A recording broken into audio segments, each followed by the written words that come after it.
Hey, welcome back to Cody in the Cinema. Today I'm going to share with you my pickups from the 50% off Criterion Barnes & Noble sale, and I did not get as much as I normally do. I've been traveling a lot, and so that obviously eats away at the old wallet, but when I've traveled this summer, one of the places I went to was the Mall of America, and they had like every Criterion.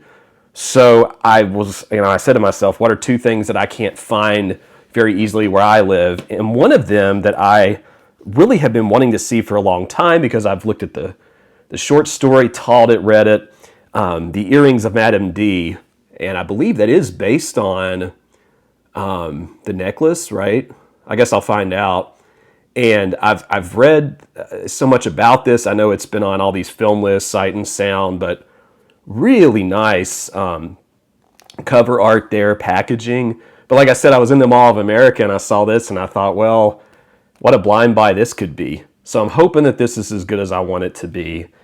And along those lines, what I'm probably most excited about, because I've never seen a physical copy of this in person, and I thought I was just going to have to order it off the website, was Fassbinder's Berlin Alexanderplatz. Now, I know nothing about this movie other than, it's based on a modernist novel.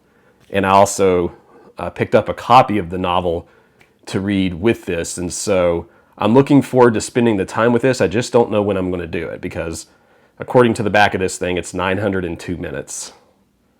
It's a lot to get into. And I've never seen a film from this director, which feels like a giant hole in my cinematic career. So we'll be looking forward to seeing that one. Now, something that I'd watched part of that I had never seen the whole thing and I was really impressed by, that I've done a video on already, and I got this one also on a road trip, because I have also not seen this at my local Barnes & Noble, was Marlene Dietrich and James Stewart's Destry Rides Again. And this is such an entertaining film. On my review, I talked about it being very political and dealing with the politics of violence, kind of hiding all of that behind this comedy. But this is a very good performance from both of those.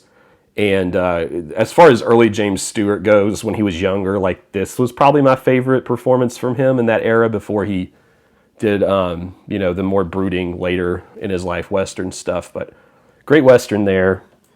And I went back and forth on whether or not I was just going to buy this next one. And I went ahead and did it. I didn't love the movie the first time I watched it.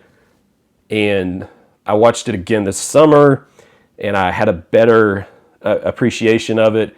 And I still am just maybe, for me, it's maybe a tad overrated, but I really like it. Peeping Tom, the Psycho movie that ruined the career of, what's his face, Michael Powell, yeah. Great director who always has good cinematography and visuals. That's what I take away from his films. They're visually stunning. And, for me, for this one, I do really enjoy this film. I just don't know if I like it as much as like The Red Shoes. But that having been said, it looks so good in 4K. And the colors really do pop on this one. And I need to go through and look at the extras, because I know that Scorsese and his editor do some things on the extras. So looking forward to seeing this one a few more times. The best movie that I've seen out of these so far, and I just watched this yesterday, put a video up, and it's been on my mind since, just constantly. Wim Wenders' Perfect Days was my latest pickup. And I was actually going to see some family, and I knew that it would be out like the morning of on my drive. So I made a special trip to Barnes & Noble to make sure I got a copy of this in case I had trouble finding it. And if you were to describe to someone, okay, it's a guy who cleans toilets. Why? Like, how is this an interesting movie?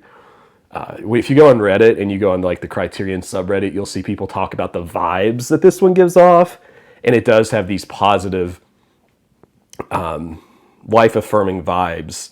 And the channeling of Ozu on this, it's just so calming and insightful, and you know, I'm a huge fan of Paris, Texas. And over time, The Wings of Desire has really kind of grown on me.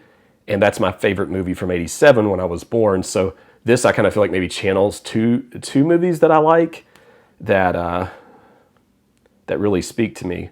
So I just so appreciated what this did.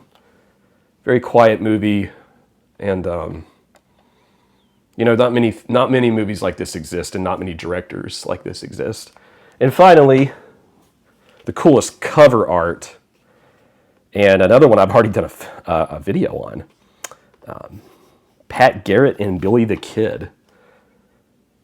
An excellent looking Western that I feel like really takes advantage of the 4K. There are certain 4Ks in the Criterion that are made for that 4K, like Peeping Tom would be an example of that. I've said before, the first 4K I watched in the collection was Walkabout.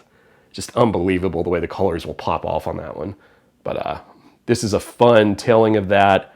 It's a Western I enjoy quite a bit that has a few little things in the narrative that hold it back some, but definitely a worthy addition to your collection. So those were my pickups. If I didn't have a little bit more to do this summer that was gonna, oh no, I just dropped my whole stack, huh? If I didn't have a little bit more to do this summer that was gonna be expensive, I would probably get a few more things. There's more I'm looking at, and I always love these sales. They're just such a good time to connect with new movies or movies you've seen before. Let me know what you picked up in this sale haul, and we'll see you next time on Cody in the Cinema.